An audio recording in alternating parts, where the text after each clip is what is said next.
परम प्रेममय श्री श्री ठाकुर परम आराध्या जगत जननी श्री श्री वर्मा परम पूज्यपाद श्री श्री वरदा परम पूजनीय वर्तमान आचार्य श्री श्री दादा के श्री चरणों में मेरा कोटि कोटि प्रणाम।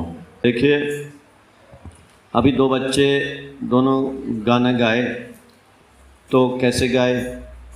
हम जिसको सोचते हैं कि बच्चा छोटा है, कुछ नहीं जानता है, बच्चा छोटा वोटा नहीं है। सब बच्चा जितना छोटा है उतना ही वो जानता है। हम जितने बड़े हैं उतना ही हम नहीं जानते हैं। क्यों बताइए? क्यों? क्योंकि उसका जो बक्सा है खाली है, हमारा बक्सा भर गया है। तो एक म्यूजिशियन थे, संगीतकार, उनके पास दो लोग आए म्यूजिक सीखने के लिए, हारमोनियम। तो एक जो पिताजी थे, एक उनका बच्चा था छोटा सा। पिताजी कुछ थोड़ा बहुत जानते थे, तो म्यूजिशियन के पास आए तो बोले कि सर, हम लोग जो है दोनों बाप बेटा म्यूजिक सीखेंगे, हारमोनियम, कितना फीस लेंगे? तो बोले कि आपका 2000 लगेगा, अब बच्चा का 500 लगेगा। बोले कि ऐसा क्यों? हम तो आधा सीखे हैं, ये तो कुछ नहीं जानता है, तो हमारा 2000 क्यों? हमारा तो 250 होना चाहिए, कम होना चाहिए ना, हम तो ज़्यादा जानते हैं। बोले इसीलिए बोल रहे हैं, आपका 2000 लगेगा और इसका 500 लगेगा। अब बताइए आप लोग, क्यों? ऐसा कोई मास्टर होता है क्या? आप तो ज़्यादा जानते हैं तो आपको तो कम फीस होना चाहिए, जानते हैं ना? तो बोले नहीं, इसलिए लगेगा कि आप जो जानते हैं पहले उसको हमको भुलवाना पड़ेगा, मिटाना पड़ेगा। आप सब गड़बड़ जानते हैं, तो मिटाने में टाइम लग जाएगा, उसको दिमाग से निकालने में टाइम लग जाएगा, इसलिए 2000 लेंगे। अब वो तो छोटा सा है, उसको जो हम बताएंगे वही सीखने लगेगा, अब वही वो सीख जाएगा। इसका मतलब है कि अभ्यास व्यवहार जैसा, संतान का जीवन भी वैसा। आप जैसा अभ्यास व्यवहार घर में करेंगे, ये सरस्वती माँ ने अपने घर में गाना गाया है तभी वो गा रहा है। हम अपने घर में गाली देंगे तो बच्चा गाली देगा। हम स्कूल में पढ़ाते हैं, बच्चे सब आते हैं, बोलता है बच्चा, सर इसने गाली दी। हमके गाली तो हमने पढ़ाया नहीं, कैसे सीख लिया? कौन चैप्टर में गाली लिखा था? गाली दिया तो तुम भी तो गाली जानते हो, तब ना इसको पता चला कि गाली दिया। तो दोनों गाली सीखे हो। अगर तुमको गाली दिया, जब एक बार स्वामी विवेकानंद शिकागो में गए थे, अमेरिका में, वो धर्म सम्मेलन में हिंदू महासभा में भाषण दे रहे थे, तो उन्होंने कहा कि शब्द में बहुत ताकत है। हमारे देश में मंत्र की चर्चा होती है, इस मंत्र से गुरु मंत्र देते हैं और मंत्र में बहुत बड़ी ताकत होती है। तो एक अंग्रेज बैठा था, बोला है फालतू की बात करता है, झूठे, शब्द में क्या ताकत होगी और आप हिंदू धर्म की बात करते। स्वामी विवेकानंद ने कहा, यू आर इडियट। इडियट सुना, अच्छा। बाद में जब भाषण खत्म हो गया, आया, आपने हमको इडियट क्यों बोला? बोला कि इसीलिए बोला, इडियट भी एक शब्द था। इडियट जब बोले तो तुम हमसे आ गए बहस करने, तो शब्द में ताकत थी तब ना आए लड़ने। तो जब एक गाली में इतनी ताकत है कि वो आपको हिला देती है, गंदा शब्द में, महाराज गाली गंदा है, लेकिन आप गाली देंगे ना, आदमी आपका खून कर देगा, हत्या कर देगा।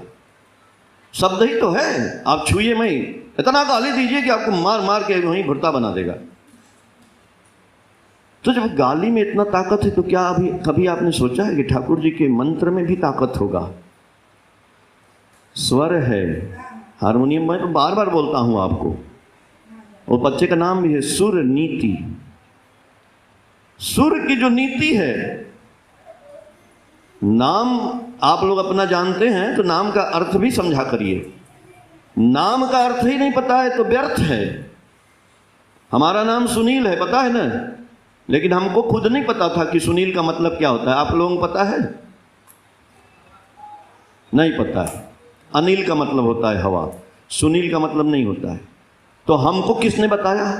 ये आपको बता देते हैं आज। मैं एक दिन बनारस में गंगा जी के घाट पे मैं पेंटिंग बना रहा था, गंगा जी का वो बिल्डिंग्स, पेंटिंग्स। तो 8-10 अंग्रेज आए बोट से उतरे, ओह very nice, I want this picture. अभी बनाई नहीं था, अभी मैंने पेंसिल से बनाया था। तो हम बोले कि यू केम आफ्टर 3 hours। तो 3 घंटे बाद वो आया, हम 3 घंटे में पूरा कलर वलर करके रखे थे। एक अंग्रेज जो पूछा था वही आया। उस समय तो 10 अंग्रेज थे, सब देख रहे थे कि बना रहा पेंटिंग आर्टिस्ट। वो आया, oh very nice, I want this, how much. सन 1992 की बात है। अब पहली पेंटिंग में बनाने गया था, जाता नहीं था, गए थे जहाँ घातक फिल्म की शूटिंग हुई थी, जहाँ वो सन्नी देओल पानी में से निकलता है, पिक्चर आप लोग देखेंगे, वहीं घाट पे बैठे थे। तो मेरे समझ में नहीं आया, मैंने बोला कि 1000। पेपर पे थी ड्राइंग 1/4, तो बोला नो 800। तो बहुत ही खुश हुए। उस समय 800 तो रुपया बहुत ही था। उनके चलो, बोला व्हाट्स योर नेम, नाम की बात बता रहे हैं। बोला व्हाट्स योर नेम, बोले my name is Sunil, Sunil Rai. अंग्रेज क्या कहता है देखिए, oh your name is in Sanskrit, right here name is in Sanskrit. हम बोले no my name is in Hindi, no your name is in Sanskrit, right here name is in Sanskrit. हम कहे संस्कृत में क्या लिखे यार, हिंदी लिख देते हैं और क्या, यही ना संस्कृत होगा। नाम लिख दिया उसको। वो बहुत लेके गया, पेंटिंग दे दी उसको। मैं सोचा कि यार ये बोला था संस्कृत संस्कृत। हम गए एक डिक्शनरी में देखे, उस समय तो मोबाइल था नहीं, तो डिक्शनरी में हम लोग संस्कृत करेंगे, सुनील का मतलब देखो तो क्या होता है हिंदी। तो सुनील जो है संस्कृत का वर्ड है, उसका हिंदी होता है गहरा नीला रंग। गहरा नीला रंग होता है, उसको बोलते हैं सुनील वर्ण, समझे। तो सुनील कौन है, भगवान कृष्ण सुनील, सुनील वर्ण के थे, इसलिए उनका नाम है सुनील। हमको भी नहीं पता था। दूसरे दिन फिर हम एक पेंटिंग बना रहे थे, आगे जाके दरभंगा घाट पे, बनारस में जाइएगा जहाँ गंगा जी की आरती होती है, उसके बगल में एक बहुत बड़ी बिल्डिंग है। नंदीदा तो वहीं रहते थे और इनका मकान भी है वहीं पे। उस दरभंगा घाट की मैंने पेंटिंग बनाई बड़ी, वहीं पे बैठ करके। वही अंग्रेज फिर आता, हो I want also this picture at same rate. और फिर 800 की लिया, साइन इन कराया और एक कैमरा निकाला, मेरी फ़ोटो खींचा, एक लॉकेट हमको पहनाया। बड़ी भीड़ लग गई वहाँ पे आदमियों की। बोला oh I am very grateful to you, I am very hopeful to you, your 2 painting in my house, I live in Germany, I am engineer there. अब देखिए वो जर्मनी का है, लेकिन वो संस्कृत भी जानता है। जर्मन के लोग संस्कृत पढ़ते हैं, तो संस्कृत जानता है, हिंदी जानता है। हम लोग भारत में रह के भी नहीं जानते हैं। इसीलिए मैं बोल रहा हूँ कि अभ्यास व्यवहार जैसा, संतान का जीवन भी वैसा। कैसे कैसे आप गाना गाई हैं तब ना बचवा गाना गाया, नहीं आप गाली देती तो बचवा यहाँ गाली देता बैठ के। जानते हैं कैसे? एक पंडित जी थे, वो गए एक जगह, वो दुर्गा पूजा पंडाल में पूजा वूजा कराते थे, पूजा करा रहे थे, तो लोग पैसा वैसा देते थे। एक दिन और गए पूजा कराने, पूजा कराए तो उनको जो है मतलब जो भी है तो, और उनके साथ एक आदमी था जो दुर्गा पूजा पंडाल में वो बजाता था, ये ढोलक डम डम डम डम बजाते हैं ना, तो वो बजाता था। तो उससे वो बोलते थे कि भाई तुम भी अपने यहाँ पूजा वूजा कराओ, या मान लीजिए ऋतिके रहे होंगे, तो ऋतिक दादा बोले भैया दीक्षा उक्षा ले लो, तो बोला कि अरे किसी दिन ले लेंगे।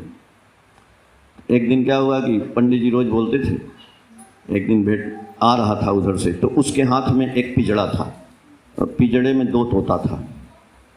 तो देखा कि भैया पंडित जी फिर बोलेंगे, बोला पंडित जी ये 2 तोता लाए हैं, एक तोता आप ले लीजिए और एक तोता हम लेते हैं। तो बोले अरे गुरुजी का दीक्षवा कब लोगे? बोला ले लेंगे, पहले तोता ले जाइए। पंडित जी कहे चलो एक तोता ही लेते हैं, एक पिजड़ा लाए। वो तो एक तोता को ले गए अपने घर, और एक तोता वो अपने घर ले गया, डुगडी वो डमडम बजाने वाला जो है अपने घर ले गया। दोनों पंडित जी अपना तोता टांग दिए और वो भी अपने घर में तोता टांग दिया। अब वो रोज़ तोता जो है देखता था घर में कौन क्या बोल रहा है, सुनता था। एक दिन पंडित जी बहुत दिन हो गया, 2-4 दिन महीना हो गया, तो बोले आज मैं चलता हूँ, आज उसको पकड़ूंगा घर पे और बोलूँगा उसको कि आज तुमको हम दीक्षा दे के रहेंगे गुरु का। तो गए, दरवाज़ा खटखटाए, दरवाज़ा खुला था, अंदर चले गए। अंदर गए तो एक वही तोता टंगा था सामने। तो तोता देखा उसको, तो तोता बोलता है, भाग भाग कुत्ता कमीना कहीं का। अरे पंडित जी बोले कि भाई अरे कोई है नहीं क्या? फिर तोता देखता है, बोलता है पिंजड़े में से, भाग भाग कुत्ता कमीना कहीं का। पंडित जी बोले अरे साला तोता तो बड़ा गड़बड़ है यार, ये ऐसे कहाँ बोल रहा है? बोला है तो जा रहे हैं। चले गए। तो कुछ दिन बाद जो है उड्डू जो बजाता था उसको भी याद आया, अच्छा आज पंडित जी बोले थे यार, बहुत दिन से गए नहीं थे, आज चलते हैं पंडित जी के यहाँ और हम जो है जा करके पंडित जी से बोलेंगे कि भाई आपको जो गुरु मंत्र मंत्र देना दे दीजिए। गया, उनके दरवाजे पे गया तो दरवाज़ा वो भी खोला, तो देखा एक तोता टंगा था। अरे यही तोता तो हम दिए थे इनको। तो जैसे गया तो बोला कि तोता बोला आइए आइए बैठिए, घड़े में पानी है पीजिए, पंडिताइन नहाने गई हैं। बोला अरे यार कोई आइए नहीं, पर तो फिर तोता बोलता है आइए आइए बैठिए, घड़े में पानी है पीजिए, पंडिताइन नहाने गई हैं। बोला अरे यार बड़ा बढ़िया बैठा, घड़े में से पानी नहीं पिया। फिर इंतजार किया, पंडित जी आए। अरे पंडित जी आपका तोता तो बड़ा बढ़िया बोलता है। बोले क्या बोलता है? अरे बोला कि पानी पीजिए, तो हम बैठ भी गए और पानी भी पी लीजिए। बोले बोलता है ना बढ़िया? बोले कि हाँ। तो बोले अच्छा तुम बताओ कि तुम्हारा तोता भैया बहुत गाली देता। हम भी गए थे तुम्हारे घर, तो तुम्हारा तोता बोला कि भाग भाग कुत्ता कमीना कहेंगे, ये कौन सी? वही तोता तो तुम ही दिए थे यार। बोला अरे पंडित जी क्या बताएं, हम तो जानते हैं डुगडुगी बजाते हैं और शाम को जब घरे जाते हैं तो एक पौआ मार लेते हैं। अब पौआ मार लिए, जब गए घर में तो जैसे घुसते हैं ना तो हमारी पत्नी आती है डंडा लेके, कहती भाग भाग कुत्ता कमीना कहीं का। वही तो सीख लिया।